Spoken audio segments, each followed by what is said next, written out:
अरे कमळे, तू काय करतेस इकडे? राजन काका, आओ ते मी माझ्या मैत्रिणीला भेटायला आलतो. मी सुद्धा अगं एका कामासाठी चाललो होतो. बरं मला सांग, आता हॉस्टेलला कशी जाणार आहेस?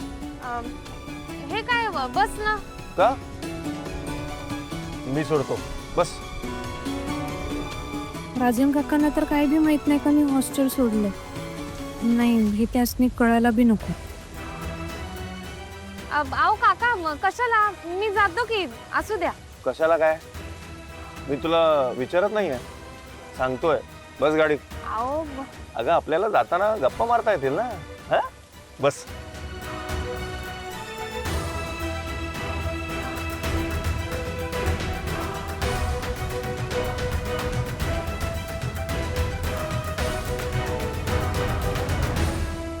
सावकाश जा.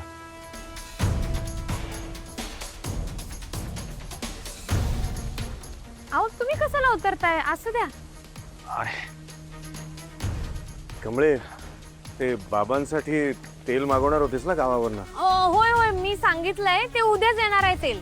आणि मसाजसाठी तूच येशील, कारण बाबांमध्ये खूप फरक पडतो तू मसाज केल्याने. काका तुम्ही कशाला टेन्शन घेताय? आओ मी येणारच की. ठीक आहे, जा. सर मी स्वतःहून हॉस्टेल सोडायला तयार आहे. तसाही तुझ्या पुढे दुसरा पर्यायच नाहीये.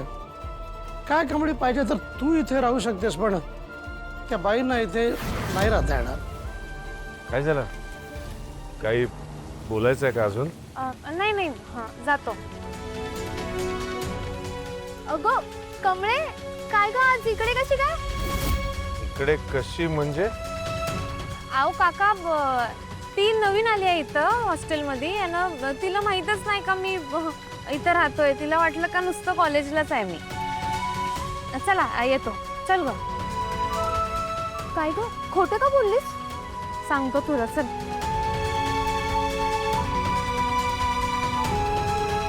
कमळी, तू इथे का आलीयस? अगं तुला हॉस्टेलमधून काढून टाकलंय ना. तू पुन्हा इथे दिसलीस तर मला प्रॉब्लेम होईल. आओ मॅडम, मी माझ्या मैत्रिणीला भेटायला आलोय. हो मॅडम, माझ्याकडे आली आहे. हो, तू मैत्रिणींना भेटायला येऊ शकतेस, पण तुला माहिती आहे ना त्या अनिकाने जो गोंधळ घातला त्याच्यामुळे तुला हॉस्टेलच्या बाहेर जावं लागलं.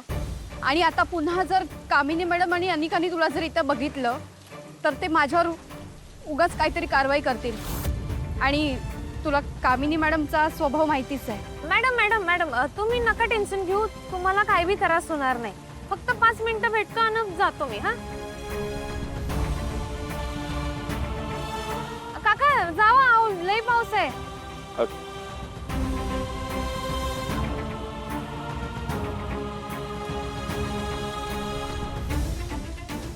राजन काकांसंग का कुठं बोललो? काका मला माफ करा, मला असं नव्हतं करायचं. खरं काय करू? जर तुम्हाला चुकून बी कळलं असतं का मी हॉस्टेल सोडले, तर तुम्ही आणि अन्नपूर्णा आजी मला लगेच तुमच्या घरी घेऊन गेला असता. मला तुमच्या डोसक्यावर वज्ज नाही व्हायचं. काय रे, काय काय एवढ्या रात्रीचा का फोन केलास? मॅडम, तुम्ही मला जे काम सांगितलं होतं ना ते मी चेक केले. गावाच्या पोलीस स्टेशनमध्ये ती सरोची केस होती ना, त्या पोलीसवाल्याने बंदच केली नाहीये. अरे डेड बॉडी मिळाली होती ना. नाही नाही, मग तरी देखील ही केस ओपन का ठेवली मग? तसं नाही मॅडम, काय आहे ना, आपण एका हवालदारला तोडपाणी करून ना एक माहिती मिळवली. जी बॉडी सापडली होती ना ती सरोजची नव्हती, दुसऱ्याच बाईची होती. काय? आणि हे तुम्हाला आत्ता सांगतोयस? 10 दिवसापूर्वी मी तुला सांगितलं होतं की हे सगळं तू चेक कर आणि मला सांगितलं होतं की नाही? ठीक आहे, मी इथे माझ्या वेगळ्या कामात होते, पण तू नको का मला कळवायला? हो मॅडम, मी जरा माझ्या पर्सनल कामासाठी बाहेर गावी गेलो तो. काय पर्सनल कामासाठी? मी तुला पोसण्यासाठीच ठेवलेलं आहे काय फक्त? मॅडम जाऊ द्या ना, ती बॉडी जरी दुसऱ्याची असली पण सरोजची बॉडी अजून कुठे मिळाली? अजून गायबच आहे ना. मला काय वाटतं मॅडम, ती बॉडी ना नदीतून वाहून समुद्रात गेली असेल बघा. हे बघ, ती बॉडी नदीतनं वाहून जाऊ देत किंवा समुद्रात वाहून जाऊ देत, मला त्याच्याशी काही देणं घेणं नाही आहे. अजून लोकांना ती आहे असं काही कळलंय का? नाही ना. उगाच जास्त शहाणपणा करू नको आणि स्वतःची अक्कल तर अजिबात चालू नको. मी काय सांगते ना तेवढं नीट ऐक. तू त्या पोलीस स्टेशनला जा आणि तिकडची FIR ची कॉपी मला पाठवून दे. हो मॅडम, पाठवतो. आई, एक विचारू? ही मेलेली मढी उकरायची काय गरज आहे तुला? हा, काय साध्य होणार आहे त्याने? सोडून दे ना. सरोज जर का जिवंत असेल ना तर अगं, ती सरोज जिवंत असो किंवा मरून जाऊ दे, त्याच्याशी आपल्याला काहीही घेणं देणं नाहीये. रिलॅक्स राहा जरा. अगं मूर्ख आहेस तू. फरक पडतो, कारण तुला माहित नाहीये ती कोण आहे ते.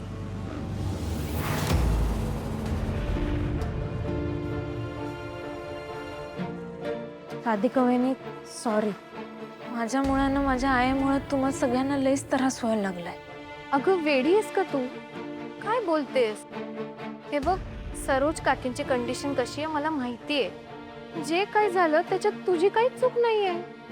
वहिनी अहो, पण ही अडचण तर माझीच आहे ना.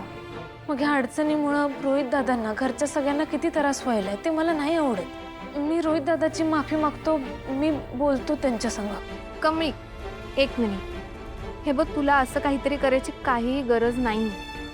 बाबांनी समजवलंय रोहितला. तू नको ग या सगळ्याचा विचार करू. त्याच्यापेक्षा तुझी आई लवकर कशी बरी होईल ह्याच्याकडे लक्ष दे.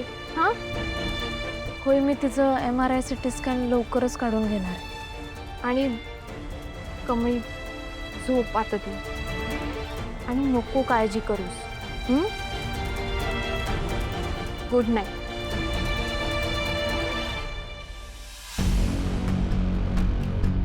निंगे, राधिका वहिनी किती समजूतदार आहेत ग. आपण इथं नसताना त्यांनी आईची स्वतःच्या आईसारखी काळजी घेतली. होय ग, खरं नशीब बघ की पदरात कसला नवरा पडलाय की. त्या रोहित दादाकडे बघूनच कळते केवढा ओरडत असेल तू तिला, तरी बिचारी सगळं गपगुमान सहन करत असते. आता आपण किती बी कळवळलो तरी बी काय होणार आहे ग. कमळे, ते सोड. खरं तू लईच नशिबान आहे बघ. म्हणजे तुला लईच बरी जाऊ मिळाली. जेव्हा तू या घरात बारकी सून होऊन येशील की नाही, तेव्हा त्या तुझी लईच काळजी घेतील. आता पुढं नशिबात काय लिहिलंय कोणाला माहित आहे ग. खरं ते सोड, उद्या आपल्याला इथनं निघायचंय. हा, बंडाच्या ओळखीने एक खोली सापडली. कमळे, मी काय म्हणतोय, पर तू एकदा ऋषी सरांसंग बोलून घे काय.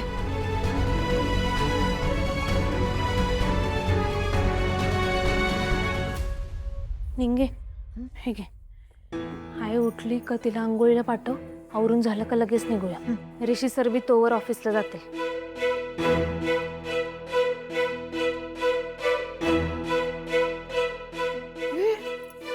कुठे आहे मी? बाबा कुठे आहेत माझे? आणि माझी कमळी? अगं मी इथंच आहे. हे पोरी, कोण आहेस तू? मी निंगी.